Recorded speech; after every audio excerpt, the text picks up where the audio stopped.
Canada, Calgary, a city nicknamed Cow City, is a sprawling cosmopolitan settlement that has become wealthy due to its role in the Canadian oil industry.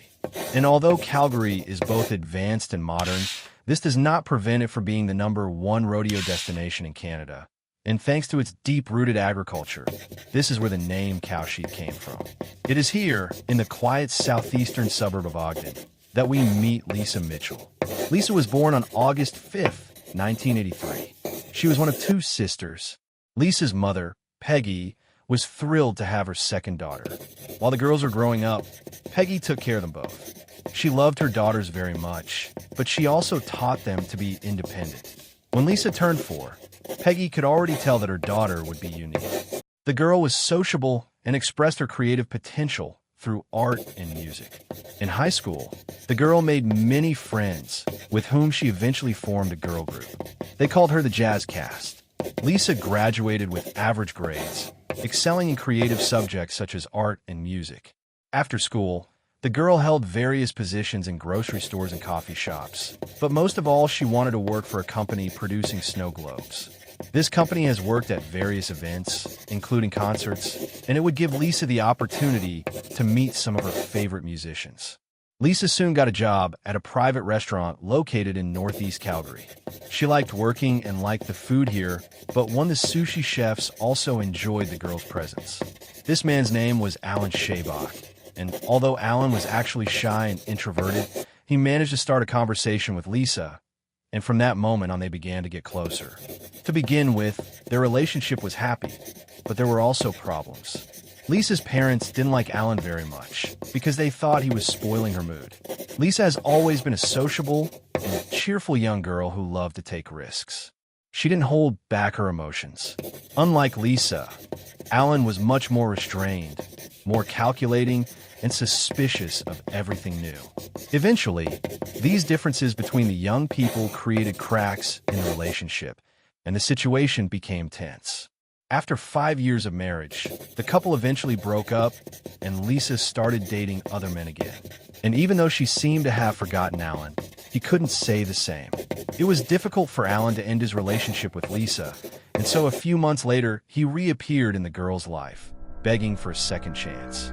Lisa tried to forget herself in a new relationship, but none of the men she dated matched her desires. So when Alan flashed his wedding ring right in front of Liz's eyes, the relationship quickly resumed. But despite the fact that the quarrels also resumed after the engagement, the couple decided to start a family. First they had a son, and 2 years later a daughter was born. The couple tried their best to make their children happy, but they themselves had a hard time. Alan worked during the day, while Lisa stayed at home with the children, and in the evenings, after dinner, the couple switched places. This lifestyle was starting to strain them both, and fatigue was building up.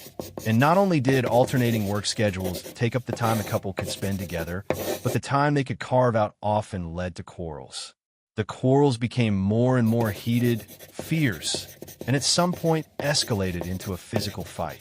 Alan and Lisa went so far as to shove, pinch, and slap each other. However, after 10 years of living together and having 2 children, they both felt that there was no other way out but to try to fix their relationship. Sometimes, despite the pain and fear, it's better for a devoted couple to break up and find new happiness. And Lisa's wise mother thought so.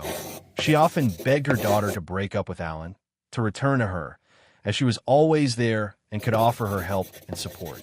Lisa and Peggy have become very close in recent years. Not only did they call back several times a week, but they also met as often as possible. Their dependence on each other intensified in 2011, when Lisa took a second job at the Longview Hotel, which was just an hour's drive from her mother's house. The reason was that Alan had lost his job again, and Lisa often had to work overtime to make ends meet. This, of course, caused some tension between the couple. While Alan often stayed at home with the children, Lisa often stayed with her mother to save time traveling home and possibly take a break from Alan. In October 2012, a Halloween event was held at the hotel where Lisa worked, and Lisa was among the invited guests. She agreed to go, taking her mother with her. Since Lisa had a working day on schedule the next day, she decided to spend the night at her mother's. Mother and daughter had a lot of fun. The party went off without incident, and the women returned home. When Peggy woke up the next morning, the first thing she did was hug her daughter before walking her to work. But from now on, everything will change. Even though Peggy sent many messages to her daughter, she did not receive a reply from her for several days in a row. This was unusual, as Lisa always answered her mother. And after checking some information, Peggy found out that Lisa stopped showing up at work after that day. Calls to Lisa and her family also went unanswered. No one has read the sent SMS messages. Peggy began to worry seriously. She decided to visit the Skybach residence, and when she reached the front door, Peggy knocked. She didn't know what to expect, and she wanted to know who would open the door for her. Later, Peggy told me that Alan opened the door for her, and the first question she asked was, "Where is Lisa?" Alan said she left him, ran away. On Monday, as always, there was a violent quarrel between the couple. Then they seemed to calm down, and Lisa sent Alan to get cigarettes. When he returned, 15 to 20 minutes later, she was no longer at home. The conversation took place in the hallway, and Peggy looked to her right and saw that Lisa's shoes and favorite jacket were at home. And since it was October, Peggy wondered where Lisa could go naked. Then she told Alan that she wanted to see the rest of the house. The woman walked around the house and noticed several personal belongings of her daughter. Peggy couldn't find her purse anywhere, but she noticed that the jewelry Lisa didn't leave the house without was in its place. Lisa was nowhere to be found. Alan then told Peggy that after Lisa left the family, she sent him an email. He asked the woman to check her email account as well. And, indeed, Lisa wrote a letter to her mother. In this letter, she wrote how unhappy she was and that she needed to leave to clear her head. She wrote that they would contact each other more than once soon, and so it was for 2 weeks. Lisa communicated with her mother via email, but there was something very strange about these letters. These letters were very different from her usual letters. They weren't warm, filled with feelings. It was a painful time for Peggy. She slept next to the phone every night in case her daughter called. And then, at 2:45 a.m. on November 16th, a very strange voice message was received. Peggy couldn't remember him verbatim, but she just realized that Lisa was fine. At the end of the voicemail, Lisa said, "He's home. I have to go." Peggy was at a loss. Who's at home? Where to go? Is there someone next to Lisa who is controlling her? Or is she chained up in the basement? This cryptic message was enough to make Peggy decide to contact the police. And the investigation into Lisa Mitchell's disappearance began. The police first interviewed those people who were the last to see Lisa. The police also visited the house where Lisa lived with Alan, but found nothing unusual there. The house was clean and tidy, except for the basement, which, like all basements, was full of junk. Checking the bank's history and phone activity proved fruitless. Lisa has not called or sent messages to anyone, and her funds on her cards have not been used since her disappearance. The case was still being treated as a missing persons case, and progress was very slow. But on November 29, 2013, 3 months after Lisa's disappearance, Alan was finally questioned by the authorities to learn more about his relationship with his wife. He said that their relationship with Lisa had been difficult over the past decade. Alan also stated that his wife dated other men when they were still living together, and he also discovered her profile on several dating sites. The information provided by Alan was useful to the police, but he was still a suspect. Alan said he hadn't heard from Lisa in months. By the way, there is an expression that when a person disappears, his silence can be the loudest thing imaginable. As the investigation into Lisa's disappearance dragged on, the authorities decided to take extreme measures. It is very rare for people to remain voluntarily missing for so long, and the police understood this. And since, due to changes in local privacy laws, the police were given the right to examine accounts and phone records in order to search for missing people. They were able to examine the voice message that Lisa left her mother a year ago. The phone from which the voice message was sent was traced to the city of Edmonton, located north of Calgary. The police also found that 4 calls were made to Alan's number from his phone. However, interestingly, Alan informed the police that he had not heard from Lisa since she disappeared in October 2012. And this changed the views of the authorities on Alan. And now that the case has turned into a criminal investigation, investigators have now been allowed access to all of the man's information, including his bank records. What they found was disturbing. It became known that back in 2012, Alan made a rather strange purchase. He went to a local hardware store to buy gloves, bleach, a large plastic tub, a corpse mat, road salt, a wooden board, and concrete items that police would call a burial kit. The officers didn't like it, but despite this information, the authorities considered all this insufficient to arrest Alan. They needed something more, maybe something like a confession. Based on this idea, a project called Aurora was created. And in fact, it was a special operation aimed at getting Alan to confess. And there was no easier way than through friendship. It was Thursday, December 4th, 2013, and the temperature was well below freezing. Despite this, visibility in the area was quite good. That's why it came as a real shock to Alan when a young woman crashed into Alan's car in his employer's parking lot. Then she approached the man to apologize, saying that it was an accident and that she would be happy to share her contact information to sort out the insurance. Alan seemed unhappy at first, but eventually he accepted the offer. Unknown to Alan, this woman was actually an undercover police officer. She told Alan that her boss would compensate for any damage caused. The boss was also an undercover employee, and the operation had officially begun. The months-long process involved several undercover officers, and they all worked together to maintain an artificial friendship between Alan and his new friend. For example, some female officers posed as babysitters. They managed to make friends with Alan. He became so close to some imaginary friends that he even invited them out for drinks, even to events. As for the first female officer, he politely asked her out on a date, which she, of course, gently declined. All these police officers were slowly but surely approaching Alan and his secrets, hoping that eventually they would get some kind of confession from him. We must pay tribute to them. Since they all worked for about a year, these efforts were not in vain, as a breakthrough was achieved in December 2014.